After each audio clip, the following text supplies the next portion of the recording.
Hola tout le monde, bienvenue dans cette nouvelle vidéo, j'espère que vous allez bien. Aujourd'hui je vais vous expliquer comment identifier les produits, que ce soit de maquillage ou de skincare, qui ne sont pas comédogènes. C'est super important d'éviter d'utiliser ces produits-là parce qu'en général c'est à cause de ces produits-là qu'on a plein de problèmes de peau tels que la peau texturée, l'acné fongique, les comédons, les boutons, l'acné, les grains de milieu et compagnie.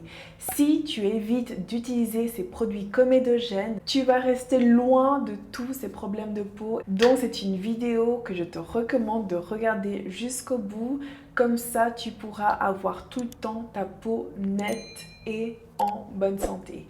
Donc c'est une vidéo qui t'intéresse, je t'invite à continuer à regarder. C'est parti. Alors pour rappel, les produits comédogènes sont des produits qui vont obstruer tes pores et accentuer ton excès de sébum. Donc c'est ce qu'on veut éviter car justement ces produits-là sont la cause de comédons, points noirs, grains de milieu, boutons, la peau texturée, etc.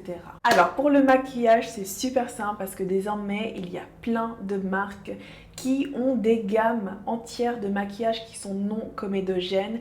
La première que j'ai en tête, c'est celle de chez Sephora, la marque même de Sephora de maquillage. Sur tous les produits, c'est noté non comédogène. Et pour le maquillage, tu n'as pas besoin de te prendre la tête parce que ce qui est important et essentiel, c'est de ne pas utiliser des produits comédogènes pour tous les produits qui vont concerner ton teint.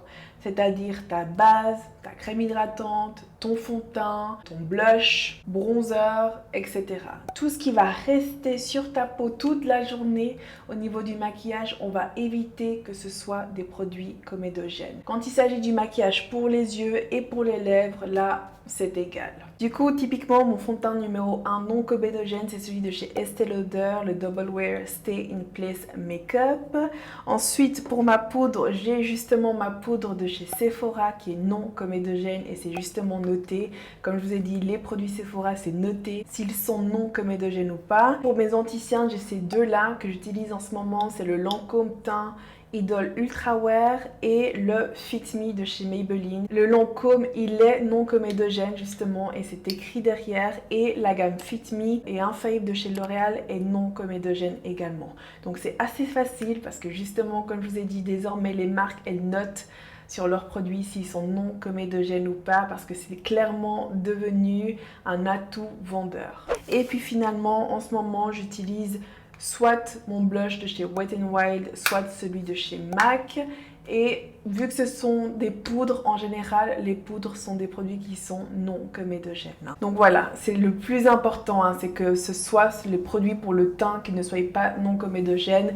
Pour les yeux et pour les lèvres, qui en général sont des produits comédogènes, ce n'est pas grave, vu que ce ne sont pas des parties du visage où vous allez avoir des problèmes de peau. Ensuite, c'est pour le skincare que c'est essentiel d'éviter ça, que ce soit pour votre routine matinale et du soir. Et pour reconnaître si un produit est non comédogène ou pas, vous avez 3 éléments importants. S'ils contiennent des PEG, des silicones et des huiles minérales, c'est qu'ils sont comédogènes. Donc pour les silicones, vous avez certaines terminaisons que quand vous lisez vos produits skincare, la liste Inky des ingrédients, vous les reconnaissez directement. Les silicones en général, ça finit par ticone, diméthicone, typiquement c'est un ingrédient qu'on retrouve souvent dans les produits. Ensuite, vous avez les polymères, les acrylates, et je ne les connais pas tous par cœur évidemment, ici vous les avez tous. Dès que dans votre liste Inky de cosmétiques, vous retrouvez ces terminaisons là dans vos ingrédients, c'est que le produit contient des silicones et qu'il est comédogène. Ensuite, pour les huiles minérales, c'est assez facile. Quand vous relisez aussi les ingrédients, ça finit par mineral oil ou pétrolatum, typiquement comme la vaseline. Donc ici, de nouveau, vous retrouvez la liste. Donc si vos cosmétiques contient des ingrédients avec ces terminaisons-là, c'est qu'ils contiennent des huiles minérales, donc c'est un produit comédogène. Et puis finalement, le produit dont il faut faire super attention, ce sont les crèmes solaires. En général, c'est super compliqué de trouver une bonne crème solaire qui ne soit pas comédogène. Et l'astuce, c'est que plus l'indice SPF de votre crème solaire est est élevé, plus il sera comédogène. Moi typiquement j'utilise mon SPF 30, minimum 50 sur le visage. Donc en général ce sont des crèmes qui peuvent être comédogènes. Je vous mets ici mes crèmes solaires non comédogènes et ce sont vraiment les filtres solaires contre les UV qui sont comédogènes. Je vous mets ici de nouveau toutes les terminaisons et ces composants comédogènes que peuvent contenir vos crèmes solaires. Donc dès que vous les voyez sur le dos des ingrédients de votre crème, c'est que ce sont des produits comédogènes. Il existe un tableau d'indice de comédogénicité des huiles végétales. Et en général, plus une huile est épaisse, plus elle sera comédogène. Dans le top 3 des huiles comédogènes végétales, on retrouve en numéro 1 l'huile de coco. Comme vous le savez, c'est une huile qui, sous 25 degrés, elle est solide et ultra épaisse. Et en général, l'huile de coco est plutôt utilisée pour les produits capillaires et pour les produits corporels et très peu justement pour les produits pour le visage parce qu'elle est super comédogène. Elle va t'obstruer les pores, elle va te bloquer la respiration de ton épiderme et te créer plein de problèmes de peau. Du coup, on reste loin de l'huile de coco.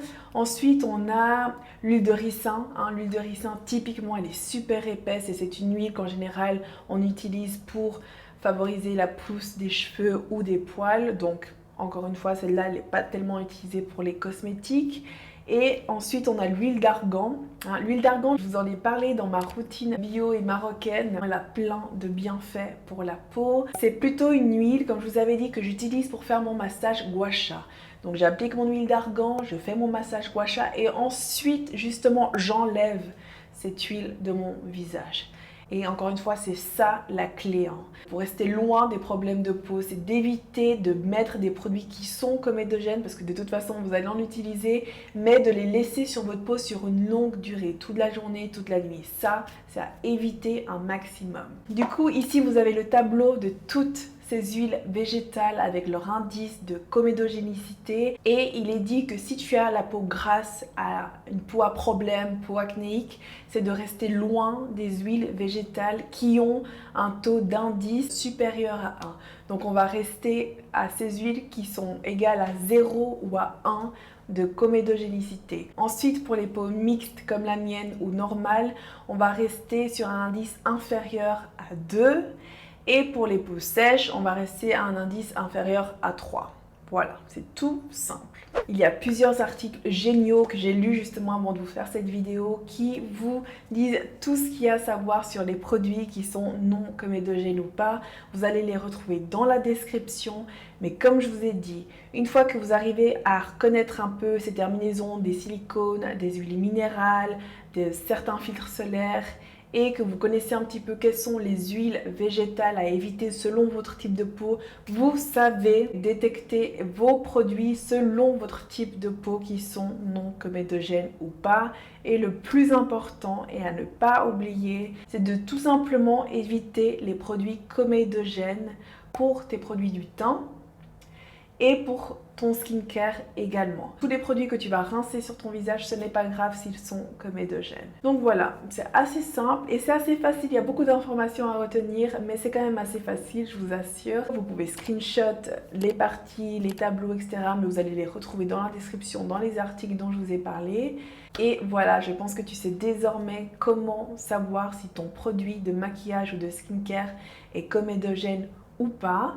J'espère que cette vidéo te sera utile et d'une grande aide. Si elle t'a plu, mets un j'aime. N'oublie pas de t'abonner à ma chaîne. On se retrouve très vite. Besitos!